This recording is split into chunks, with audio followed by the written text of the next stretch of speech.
We're taking a look here at Death in Space. This is a science fiction role-playing game. This is the holographic version I'm showing you of the core rules published by Free League and sent to me by Free League. We see here on the back that Death in Space takes you to the grimy blue-collar future of a dying universe filled with risk and opportunity, where technology is broken and dirty and society is harsh and desperate. This book includes an introductory scenario and plenty of tables and tools to get you started immediately. And it is a little bit, this taking risky jobs to survive in the lawless and war-torn Tenebris system.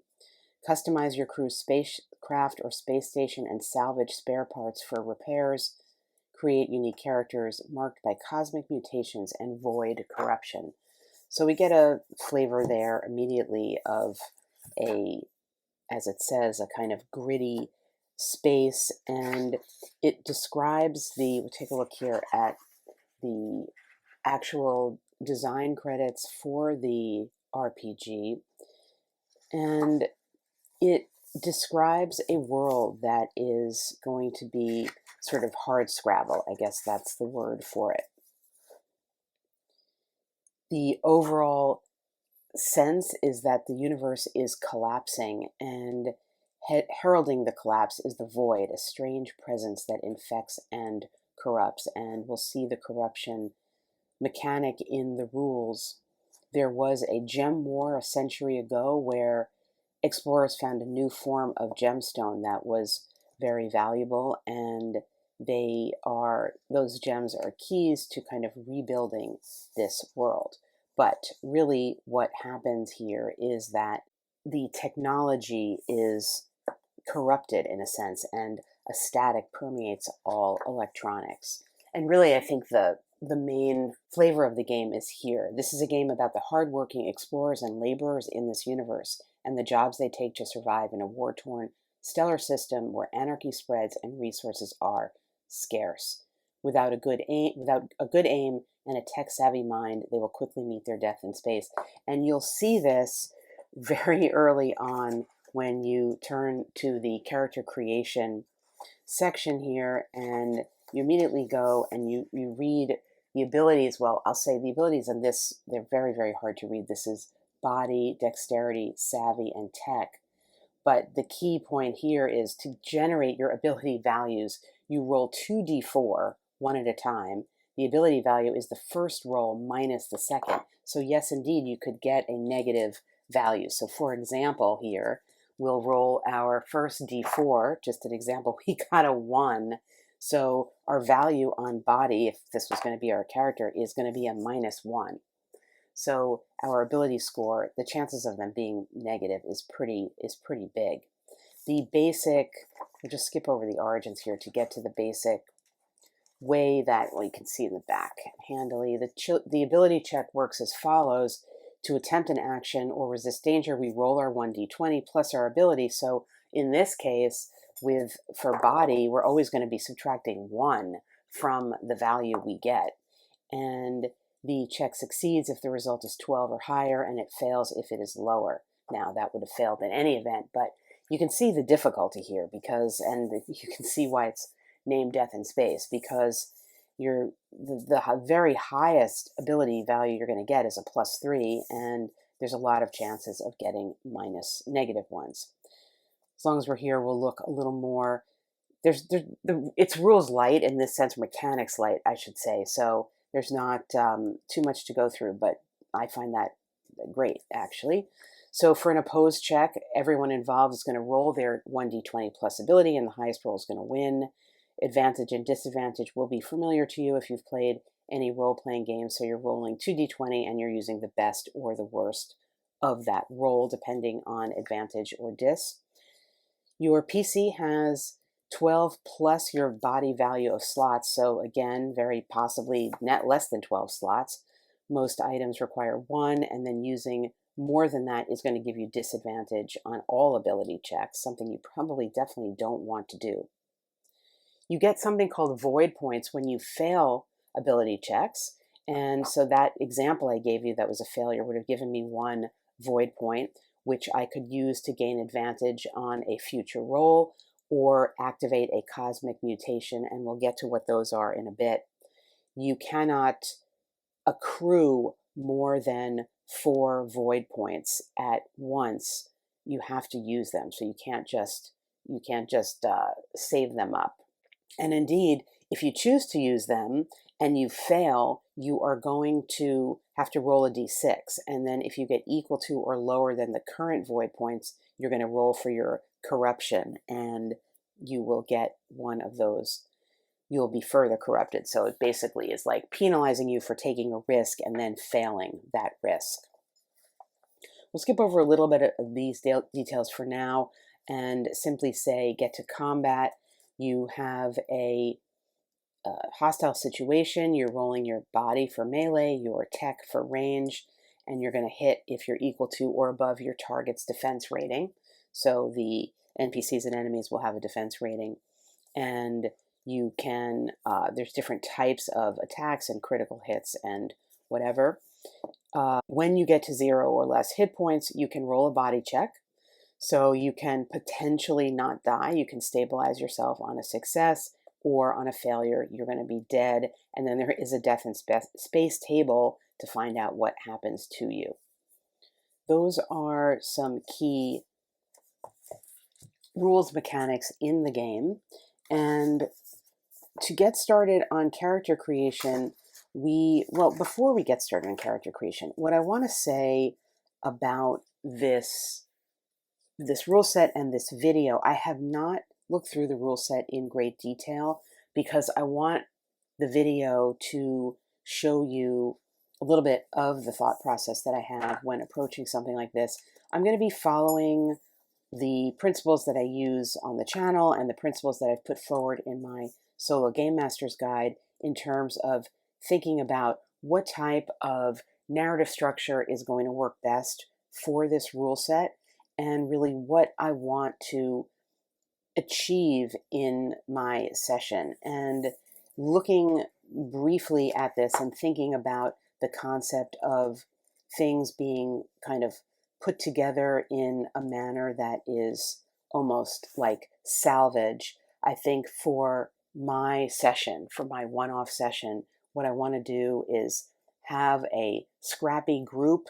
Maybe I'll make 3 PCs, at least 3 PCs, who are trying to fix something or find something on their spaceship that that needs repair or something like that.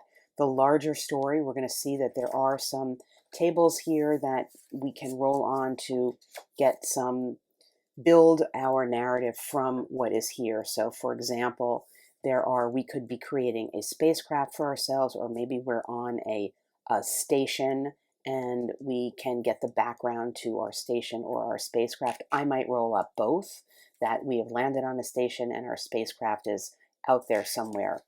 I think especially for soloing sci-fi, there is the need, at least for me, to be comfortable with a lot of abstraction in terms of how one gets from place to place, what the universe is like, that to build a world and do world building is a very valid approach, but it is a massive undertaking because of exactly what you're doing. You're trying to build a universe. You're operating in the void, as it were, to start. So you'll see as I go through here that I'm going to abstract quite a bit.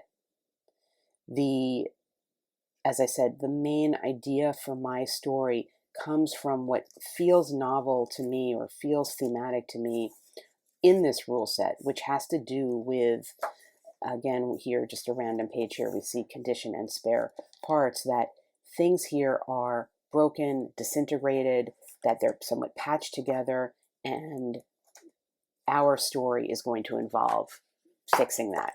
So we're going to follow the character creation here, and in this case, I often talk about not starting with character creation for reasons that I've elaborated in my book and on other videos on the channel. But for this video, for this rule set, I am going to start with character creation because I see that as we go through the character creation and we get to the character details, we're going to be rolling up past allegiances.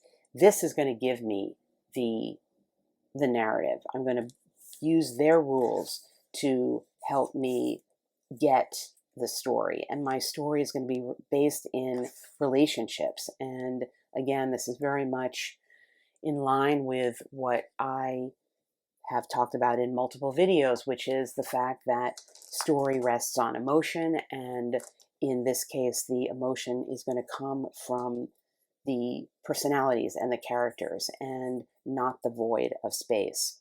So to roll up these characters, as I said, we're taking 2d4s, and what I'm going to do instead of rolling them separately is I'm going to simply designate the orange d4 as the first one, the black d4 as the second one, and I will do my subtraction that way to come up with my values. So the first thing we're going to do, we just start with abilities. We don't even know the origin or anything of this person, and we are going to just hope for the best here. So again, we start it with a 1 and a 3. So immediately, whoever this is going to have a body value of -2. And we got a dexterity of 0. And we have the savvy is also -2. We got something positive here, which is the tech is going to be +2. Now, they're not necessarily suggesting here that we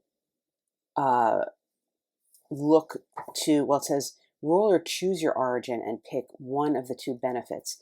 So again, this is just a teeny bit hard to read. There's 6 possible origins here, and they're called carbon, chrome, punk, soul pod, velocity cursed, and void. So looking here at what I got, the only positive thing I got is this tech +2. We've got somebody with negative body, not a lot of dexterity, and not a lot of savvy, and a lot of tech. So I'm not suggesting a character to me. Perhaps somebody, they could be chrome, ancient AI placed in a body vessel of organic material, part machine. This might be good, but with an organic CPU and a distributed neural system that requires oxygen. You could choose native machine. You can converse with computers as if they were real people, plug in and find a friend, or body battery. You can use your body to power one small electrical device, such as a handheld item. Well, despite my low body value, I think I'm going to go with Chrome, and I'm going to take that benefit. I don't necessarily need the tech benefit here, the native machine, because that's my only positive value. So my origin is going to be Chrome, and my benefit here is going to be body battery, and we'll work this out in a better way. But this is going to be my number 1 character, and let's get some details. We can determine background, drive, and looks. We're going to go random here, because I think for this, a random's going to be easier for me to extrapolate on. Technomont. Well, of course, I don't know what that means, but I guess that just goes along with what I am, a techie. And our trait is a 2. We're an optimist. Okay, maybe we're going to be the cheerleader for this. And what are we driven by? What's our motivation? 14. Okay, to never look either poor or rich. Okay. 2 is to never look poor. All right, so we are going to be driven by money, I guess. We don't want to, well, it says to look or be poor, and we are an optimist. We're driven by the desire for perhaps wealth, maybe what has befallen our spacecraft is something that is going to, maybe we're a transport and we're high on the money and we're desperate to fix our spacecraft because something happened and we can't get paid for our job or something like that. Our looks are going to be 15 antique space gloves. Well, I would say we've got a little bit of flash here with our antique space gloves. I like that. And our past allegiance, this is going to be a D6, past allegiance, 1. An idea. You held some value faith, science or something else, higher than war and strife. You made compromises but kept away from fighting. Well, with a negative putty value, we're kept away from fighting. I think I think what I'm feeling here is an allegiance to an idea.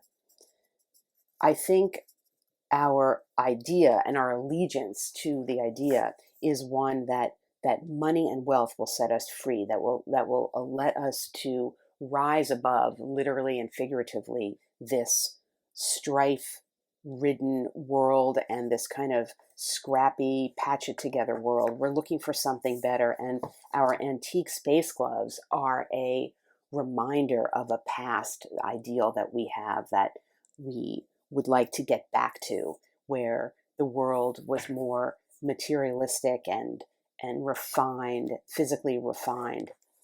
So that is our character number 1. And in the interest of time, I'm going to roll up the other characters that go with this guy on my own.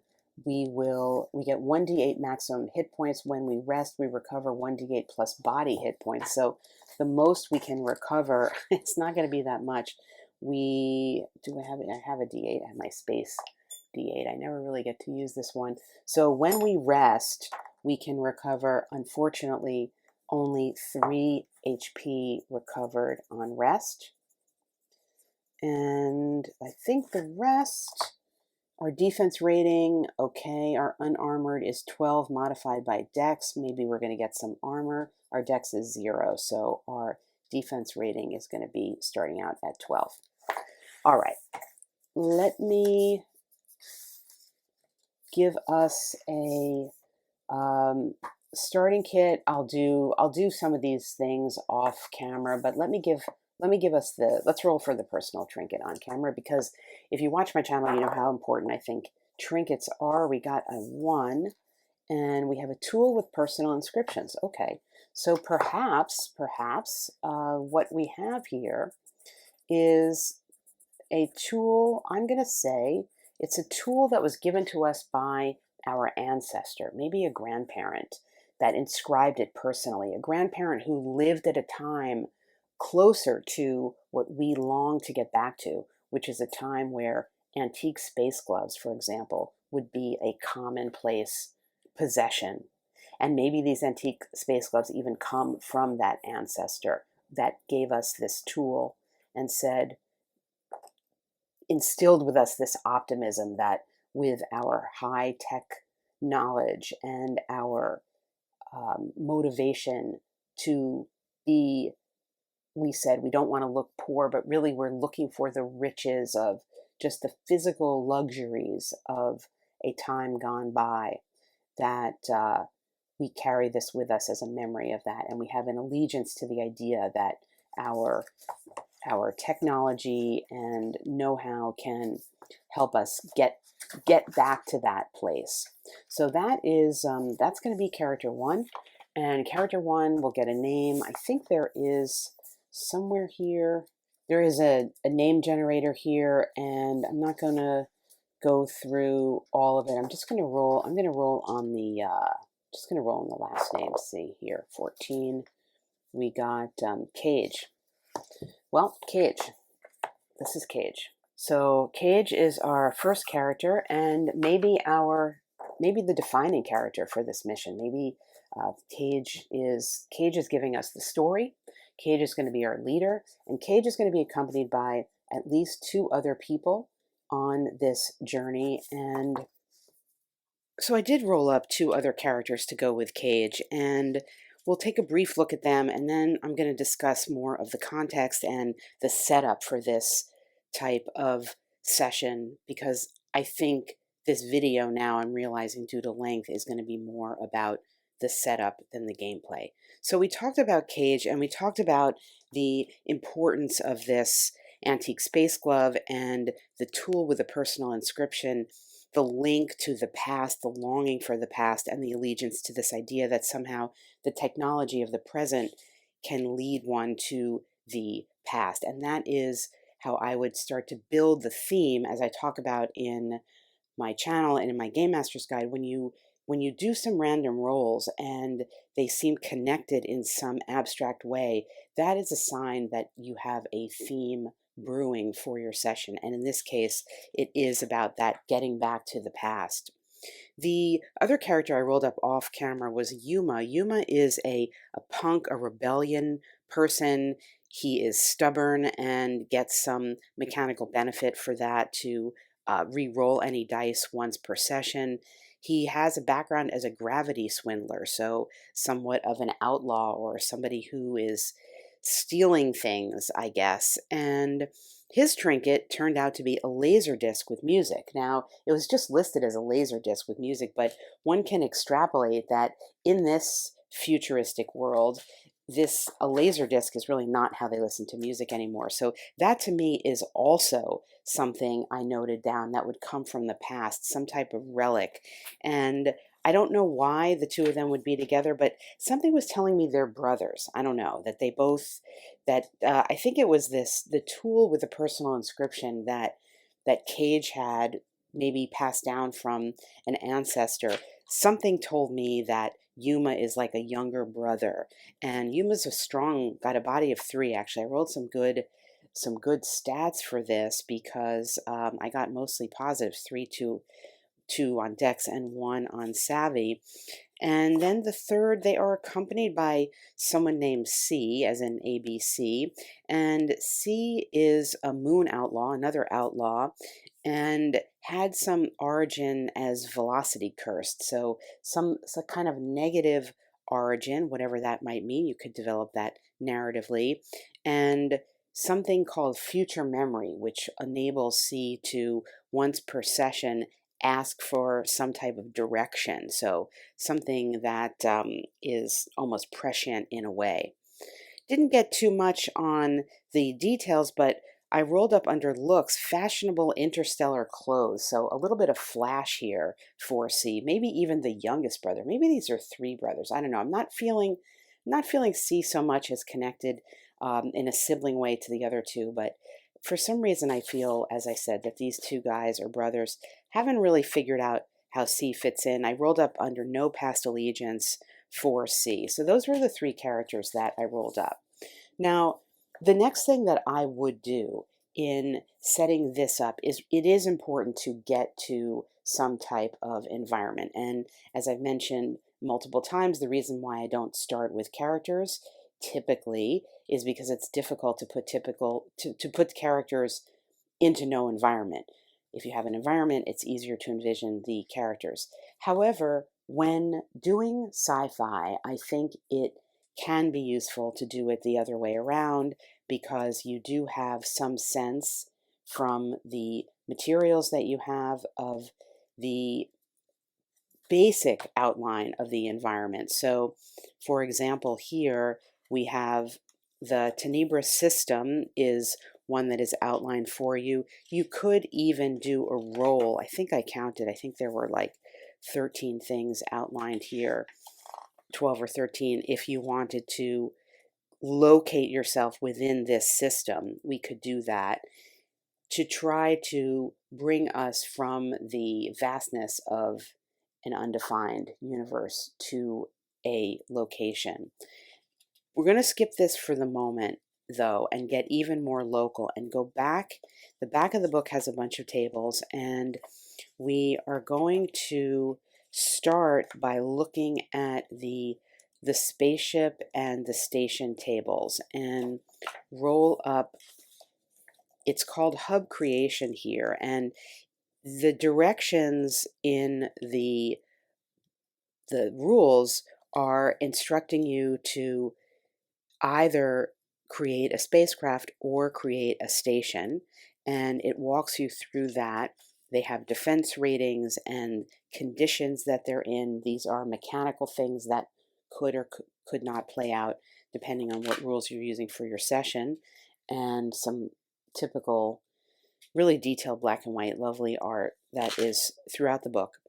I'm going to give us both a spacecraft and put it on a station. Why? Because that is going to help me develop the narrative even more. So we're going to start with our station, and because everything in this world is repurposed, because it is a place where technology is in effect, I don't want to say dying, but patched together and not bright and shiny. Everything had a different purpose before we got hold on it.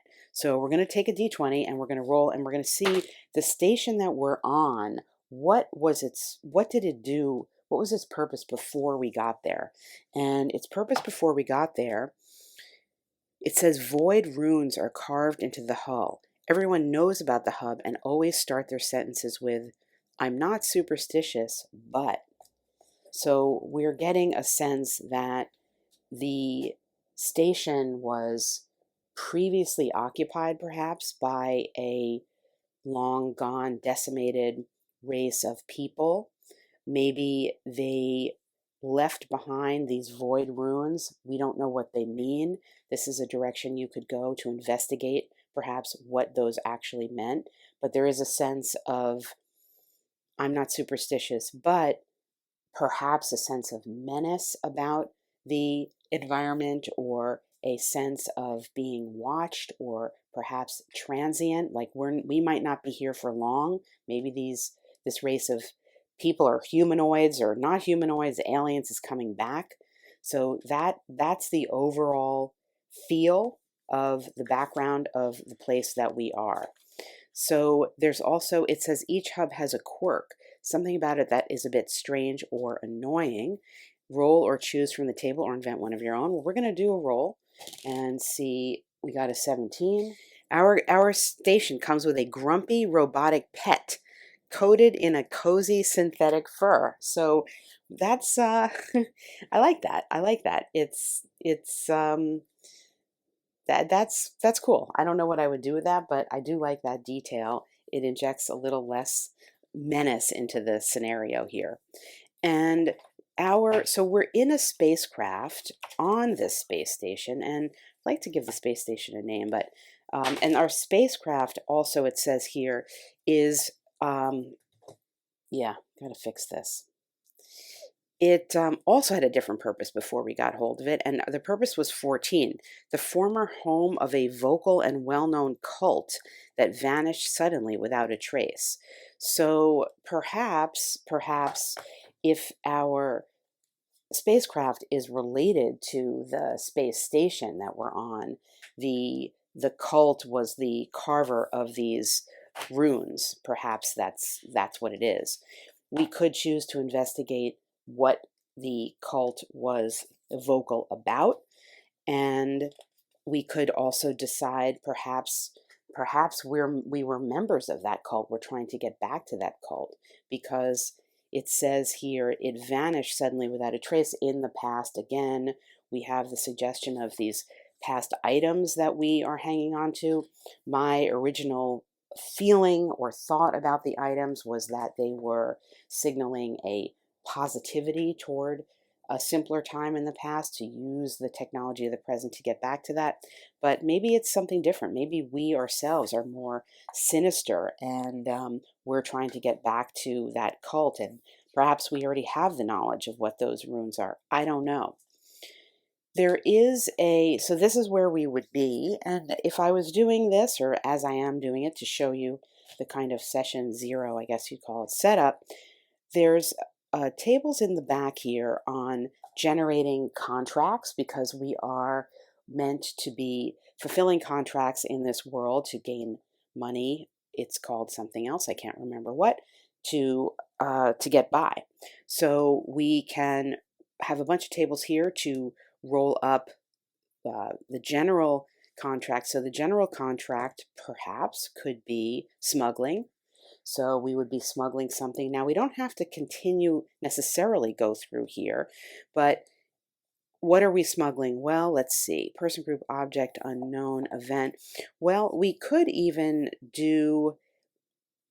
just randomize this this could be a D4. We're smuggling either a person, a group, an object, or something unknown. Well, that wouldn't work. We're not going to be smuggling a whole planet. But we could, I think we'll be smuggling an object. It's easiest looking at these listings here. I don't want to deal with conceptually like a group, but one could do that, of course. But let's go. It's either going to be a person or an object. Let's do it that way. So a person is going to be odd and an object is going to be even. And we'll see, are we smuggling a person or an object? So we're going to be smuggling a person, and we are going to be smuggling an imposter. So what immediately comes to mind with this kind of role is that the imposter is going to be perhaps an underground member of this supposedly long vanished cult that we are smuggling somewhere, and they indeed are going to be revealing themselves as a member of a cult. That's a lot to do solo. So let me get an object here, a module. So a module is a piece of tech, sort of, that there are modules here. These are basically benefits that you can add to your spacecraft and hubs, and we could choose a type. There's different types. There's general, tech, confrontation modules. So we could completely randomize this and have, let's see if we're going to do that. We have a D3 here. That's 3. So a confrontation module, 1, 2, 3, 4, 5, 6. There's 7 of them. So we'll roll and see what we got. We got the 6th one, a shotgun harpoon. So powerful winch equipped with strong cables and sharp grappling hooks that holds a target in place, can be welded off from the inside, etc. So it's a piece of, alien tech, basically. That's how I would abstract that. So you could be smuggling a piece of secret technology would be one, or back to the imposter, the person, the cult that that's what you're doing. And who are you doing it for? Well, you could roll up here, and there's NPC generators here. So I would go next, and to do that, that's going to be a doctor of philosophy. Perfectionist with control issues swallows strange, colorful pills every now and then. And he's wearing fake military fashion. Well, that's interesting because we had something else about fashion. So this doctor of philosophy, taking all these things together, doctor of philosophy is going to be a historian of this universe, and we could localize it by rolling up a place where we are and a place where we're going, who has hired us to smuggle out this cultist who is a part of the past world that lived here, as evidenced by these rune inscriptions.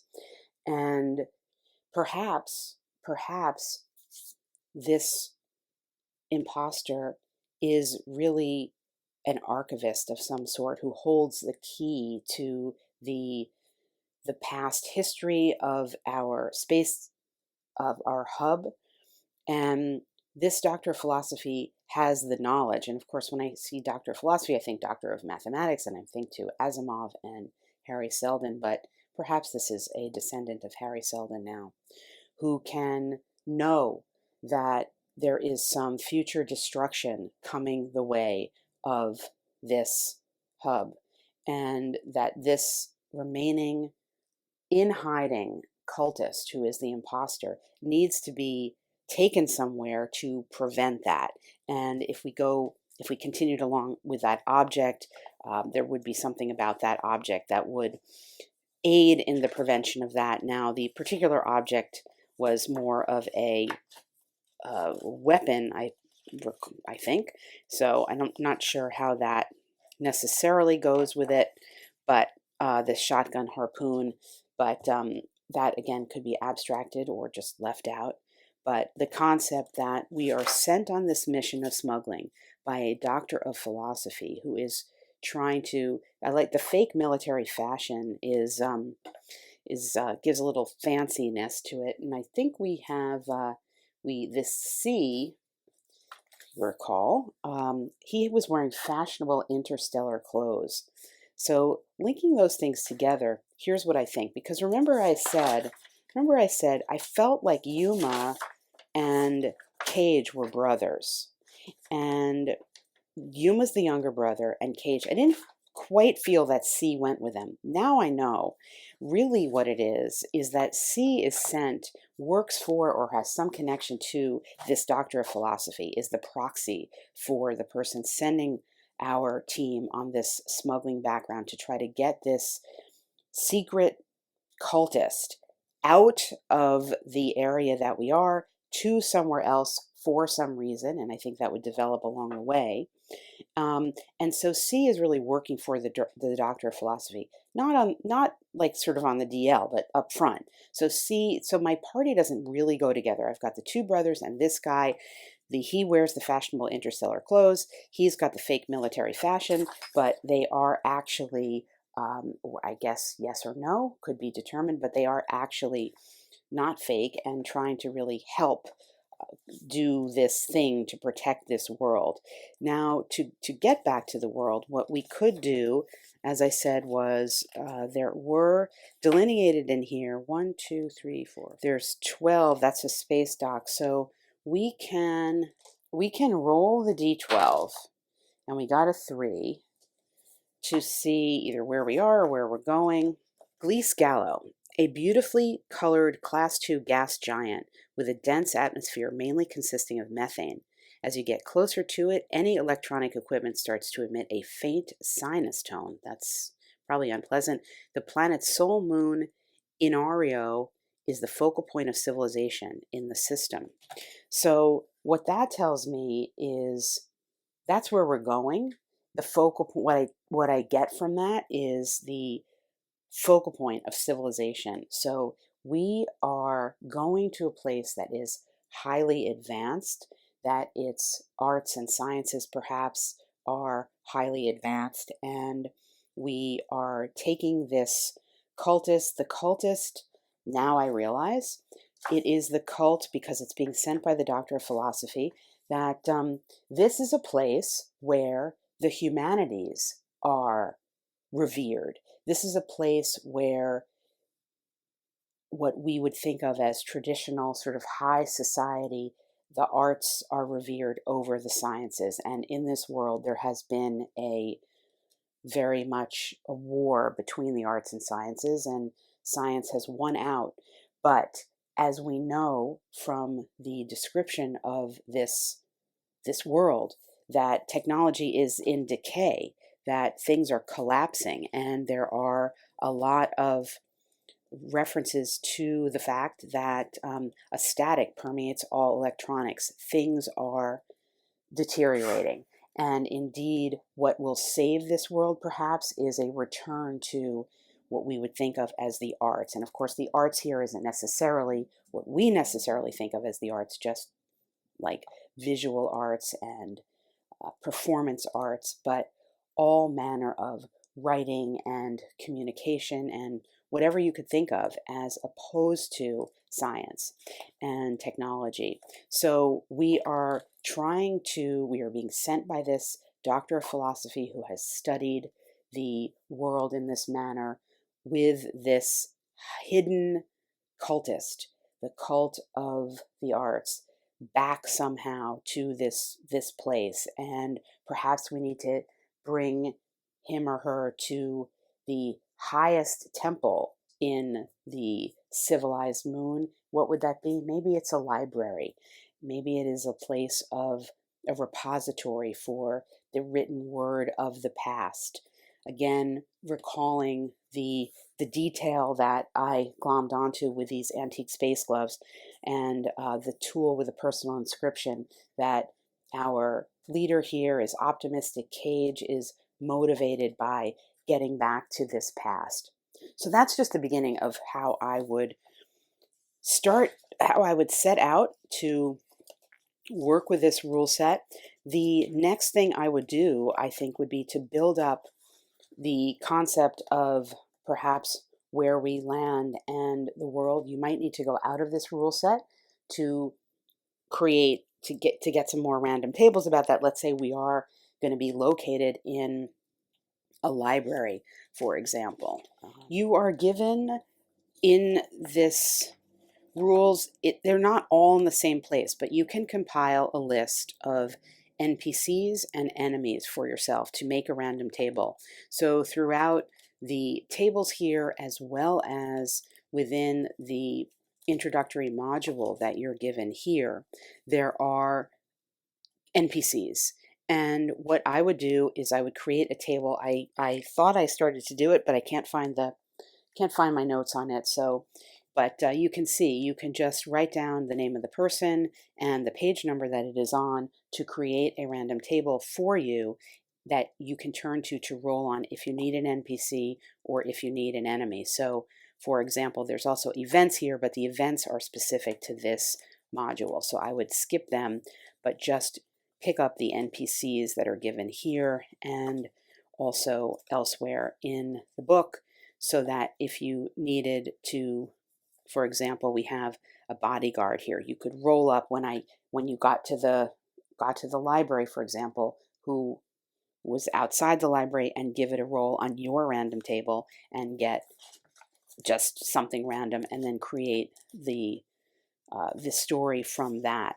And there's creatures here. We've got a D8 table of creatures, and we have there's not a whole lot here, but there is enough certainly. And then there's a D6 table of sort of corrupted things, and they're like genetically modified things. So you could put that together into random tables for non-PC enemies. And of course you could create your own, but just working with the rule set here, that's what I would do. And then you would have, there's also a reaction table that we saw somewhere. Then of course you could pick up your own reaction table, but there is one in here, and you could turn to that reaction table to roll up the reaction of the NPC, and there you go. You are located in a place, you have a story, you have a more or less mission. I think you would need to figure out as you went what your smuggling imposter needs to do when they get to this library. Perhaps you're helping them in some manner. But that is a very grounded within the world of Death in Space story that you could play out.